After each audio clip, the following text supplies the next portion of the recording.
ভিডিওটা হচ্ছে যে শীতের দিনে কয়লা থেকে কীভাবে শীত থেকে বাঁচানো যায়, কয়লা থেকে গরম রাখা যায়।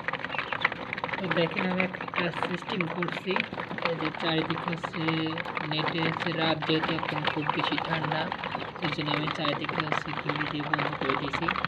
আর আমাদের মেন জিনিসটা খেয়াল রাখতে হবে যে দেখেন রাতে হচ্ছে 100 পাওয়ারে একটা কিংবা দুইটা বাল্ব দিবেন। যদি আপনার 50 থেকে 60টা পাখি হয় তো দুইটা কিংবা একটা 100 পাওয়ারের লাইট দিলেই হবে, যদি আপনি আবদ্ধভাবে পালন করেন। আর যাদের অনেক বেশি আছে একটা রুম সিস্টেমের মাঝে বসেন, তাদের হচ্ছে চাহিদা মতন বাল্ব সিস্টেম করবেন, যাতে প্রত্যেকটি পাখির লাইট থেকে হিটটা ওদের গায়ে লাগে, এতে ওদের কি থাকবে, শীতটা লাগবে না, ওদের শরীরটা গরম থাকবে। এই দেখেন আমি একটা বাল্ব সিস্টেম করছি যার থেকে প্রত্যেকটি পাখি আলো থেকে গরম পাচ্ছে, যার কারণে পাখিগুলা ঠান্ডা খুব কম লাগতেছে।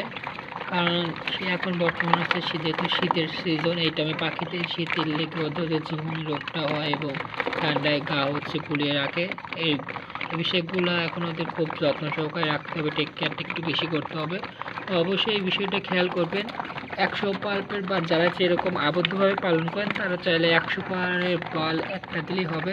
আমার এখানে টোটাল 50টা পাখি আছে, তো আমি 100 পাল্পের বাল একটাই দিছি। আর এই যে চারিদিকে দেখেন আমি যে ঘেরা দিছি, যাতে এদের হচ্ছে বাতাসটা এদের ভেতরে প্রবেশ না করতে পারে। আর ওদের খাবারের বিষয়টাও খেয়াল রাখতে হবে, যেহেতু এখন ঠান্ডা, কারণ এই টাইম হচ্ছে রোগবালাইয়ের হচ্ছে আশঙ্কা বেশি থাকে, তার জন্য ওদের টেক কেয়ারটা একটু বেশি করতে হবে। তো দেখেন আমি যে একটা বাল্ব দিয়েছি, এরকম করে চাইলে বাল্ব সিস্টেম করে নিতে পারেন, এতে করে ওদের শীত লাগবে না, ওদের শরীর গরম থাকবে। কারণ লাইট থেকে যে আলোটা আসবে ওটা থেকে ওদের শরীরটা গরম হয়ে যাবে। তো চাইলে এই সিস্টেমটা করে নেবেন, কারণ যেহেতু শীতের সময় ওদের শীত তো লাগবেই, মানুষের যেরকম শীত লাগে তো ওদেরও শীত লাগবে। তো আলহামদুলিল্লাহ আমার পাখিগুলো সুস্থ আছে সবগুলাই। এখানে যে খাবার খাচ্ছে, এখন রাত পিঠে আমার এখানে 11টা বাজে। এই 11টা হচ্ছে খাদ্য আর খাবার দেয় না, এরপর 11টা পর্যন্ত খাবার টাবার দিয়ে এখন এটাকে একদম চারিদিক দিয়ে ঢেকে আবার সকাল ভোরে দেখে খাবার দিব। এটাকে ওদের একটু এখন ঘুম পারবে। দেখেন আলহামদুলিল্লাহ সবগুলো এখন তো সুস্থ আছে, দেখা যাক কি হয় শেষ পর্যন্ত।